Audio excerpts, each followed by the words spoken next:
आखिर चीन ने पुतिन की भारत यात्रा पर इतना खुशी क्यों दिखाई है? क्या रूस, चीन और भारत अब मिलकर ग्लोबल साउथ की और बड़ी ताकत बनते हुए दिख रहे हैं? नमस्कार, मेरा नाम है लक्ष्मी। आज हम समझेंगे चीन की उस प्रतिक्रिया को जिसने पुतिन की भारत यात्रा के बाद चर्चा और भी बढ़ा दी है। पिछले हफ्ते रूस के राष्ट्रपति व्लादिमीर पुतिन भारत आए, जहां उन्होंने प्रधानमंत्री नरेंद्र मोदी के साथ 23वें भारत और रूस शिखर सम्मेलन में हिस्सा लिया। अब इस यात्रा के बाद चीन ने एक बयान जारी किया है जिसमें तीनों देश भारत, चीन और रूस के रिश्तों की जमकर तारीफ की गई। ये बयान इसलिए भी खास है क्योंकि चीन आमतौर पर भारत और रूस की नज़दीकियों पर कम ही सकारात्मक प्रतिक्रिया देता है। चीन के विदेश मंत्रालय ने यह साफ कहा कि भारत, चीन और रूस सिर्फ उभरती अर्थव्यवस्थाओं ही नहीं बल्कि ग्लोबल साउथ का महत्वपूर्ण हिस्सा है। चीन का यह मानना है कि अगर इन तीनों देश के रिश्ते मजबूत होते हैं तो इसका फायदा न सिर्फ इन्हें बल्कि पूरे एशिया और दुनिया की शांति, स्थिरता और विकास को मिलेगा। चीन के मंत्रालय के प्रवक्ता गुओ जियाकुन ने यह कहा कि बीजिंग, नई दिल्ली और मॉस्को के बीच बेहतर तालमेल क्षेत्रीय संतुलन के लिए बेहद ही अहम है। अब देखिए, पुतिन की यात्रा पर चीन की ये पहली आधिकारिक प्रतिक्रिया थी। भारत यात्रा से पहले पुतिन ने एक इंटरव्यू में कहा था कि भारत और चीन दोनों ही रूस के सबसे करीबी मित्र हैं और रूस इन रिश्तों को बहुत महत्व देता है। चीन ने इस बयान का स्वागत किया और ये कहा कि वो रूस और भारत दोनों के साथ मिलकर बेहतर त्रिपक्षीय संबंधों के लिए काम करने को तैयार है।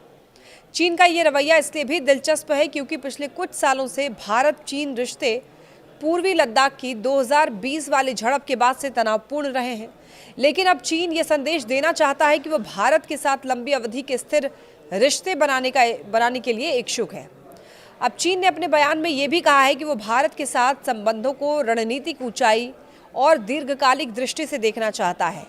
यानी बीजिंग ये दिखाना चाह रहा है कि सीमा विवाद एक अलग मुद्दा है, लेकिन बड़े स्तर पर दोनों देशों को साथ काम करना चाहिए।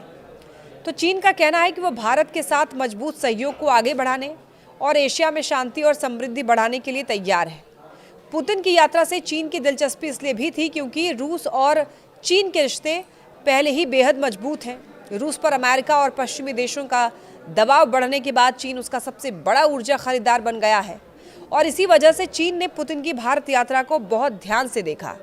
चीनी मीडिया, खासकर के शिन्हुआ ने पुतिन के उन बयानों को खूब कवर किया जिसमें उन्होंने भारत के रूसी तेल खरीदने की आलोचना करने वाले अमेरिकी आरोपों को झूठा बताया था। भारत रूस शिखर सम्मेलन में व्यापार, ऊर्जा और रक्षा को लेकर कई अहम समझौते हुए और दोनों देशों ने 2030 तक द्विपक्षीय व्यापार को $100 अरब तक पहुंचाने का लक्ष्य रखा।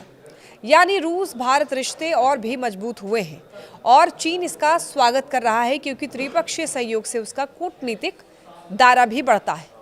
तो आखिर में बड़ा सवाल ये है, क्या ये तीनों देश मिलकर ग्लोबल साउथ को नई दिशा देंगे? फिलहाल इतना तो साफ है कि चीन और पुतिन की भारत यात्रा से नाराज नहीं बल्कि खुश है और वो चाहता है कि भारत, चीन और रूस तीनों मिलकर दुनिया में एक नया रणनीतिक संतुलन बनाए रखें। अगर आपको ऐसे इंटरनेशनल खबरें पसंद है तो देखते रहिए न्यूज़ 18।